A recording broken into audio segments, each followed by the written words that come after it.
Welcome to World Unit Inc.'s 5-Minute Leadership Dialogue. Take a listen. See how you might answer the questions.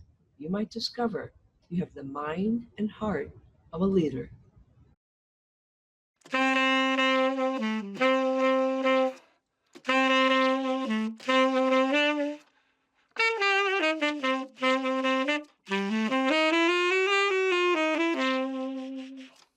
Good morning, Alberto. Thank you so much for being with us.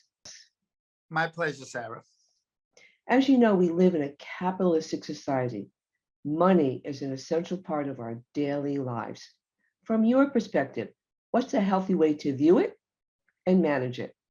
Well, you did say we do live in a capitalistic society. And, being the son of a Cuban exile who came from a communist society, I see the value of money. I see the value of the way this system works, how it really kind of promotes growth and, progress. Now, having said that, money in and of itself should never be the most important things in our lives. I got that from my family. I got it from my Jesuit education, 8 years of it. But someone I heard the other day said that money is not that important, but it's right up there with oxygen. Obviously, because we do live in the society, you have to be realistic and getting a good education so you can get a good job, so that you can have a roof over your head that you own. Those are very important in this system. And I always try to encourage my community to do well. You have to do well for yourself first so you could do well for others. Alberto, you know, we live in a digital world where we are inundated every day with information. What do you do to cultivate a mindset that can be open to listening to ideas that might go against long held beliefs you have? As a media personality, I have trained myself over the last 30 years to stay as neutral as possible. So I have that inherent kind of tendency, but I am human, right? I have my own political views. I have my own perspective on life.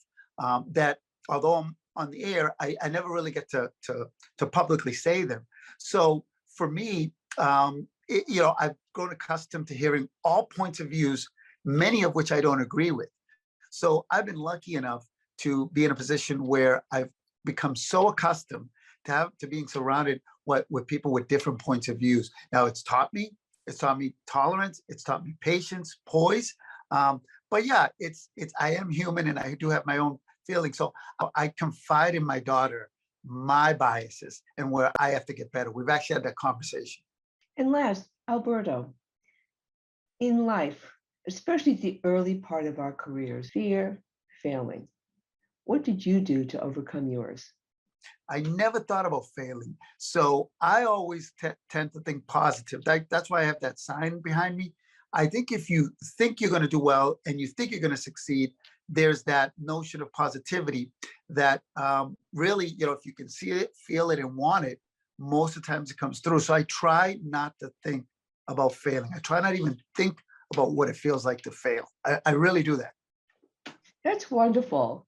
So, Alberto, thank you so much for your thoughtful answers. We wish you continued success in all that you do. Keep up the good work, Sarah. I know you've been doing it for a long time, and you're going to do it for an even more longer time in the future.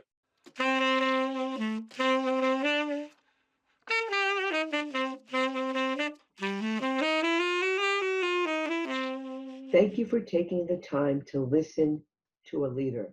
Hope you'll join us next month and help us create a world that values the common humanity we all share.